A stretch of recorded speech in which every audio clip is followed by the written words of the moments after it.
एक कस्बे में एक विधवा अंधी औरत रहती थी। उसका एक बेटा था जिसके पालन पोषण की सारी जिम्मेदारी उसके कंधों पर थी। वो अपने बेटे को पढ़ा लिखा कर एक बहुत बड़ा आदमी बनाना चाहती थी, इसलिए उसने उसका दाखिला कस्बे के सबसे अच्छे स्कूल में किया। वो दिन रात मेहनत करती ताकि बेटे की स्कूल की फीस दे सके। लड़के के स्कूल के बच्चे उसकी माँ के बारे में जानते थे। वे सब उसे अंधी का बेटा कहकर चिढ़ाते थे। लड़का इससे बहुत परेशान था। उसे अपनी माँ पर शर्म आने लगी थी। वो उसके साथ कहीं भी आने जाने से कतराने लगा था। जब लड़का बड़ा हुआ तो उसकी शहर में अच्छी नौकरी लग गई। उसने अपनी माँ से वादा किया कि शहर में मकान लेकर वो उसे लेने आएगा, लेकिन वह शहर गया तो फिर लौटकर वापस नहीं आया। उसकी अंधी माँ उसका इंतजार करती रह गई। कई महीने बीत गए, लड़के की कोई खबर नहीं आई। कई महीने बीत गए, लड़के की कोई खबर नहीं आई। अंधी एक दिन उससे नहीं रहा गया और वह बेटे से मिलने शहर पहुंच गई। पूछते पूछते वह बेटे के ऑफिस पहुंची। वहां सिक्योरिटी गार्ड ने उसे रोक दिया।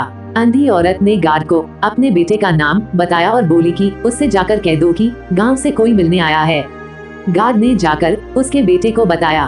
बेटे ने ऑफिस की खिड़की से देखा तो उसे अपनी माँ गेट के बाहर खड़ी नजर आई। वो ऑफिस में सबके सामने अपनी माँ की वजह से शर्मिंदा नहीं होना चाहता था। उसने कहला दिया कि वो ऑफिस में नहीं है। अंधी औरत वहाँ से चली गई।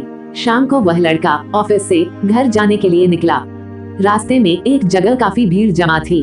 वो अपनी गाड़ी रोककर भीड़ के पास पहुंचा और तो बीच सड़क में अपनी माँ को मारा पाया। उसके हाथ में एक चिट्ठी थी जिसमें लिखा था, बेटा बड़े दिन हो गए थे, तेरी कोई खबर नहीं मिली।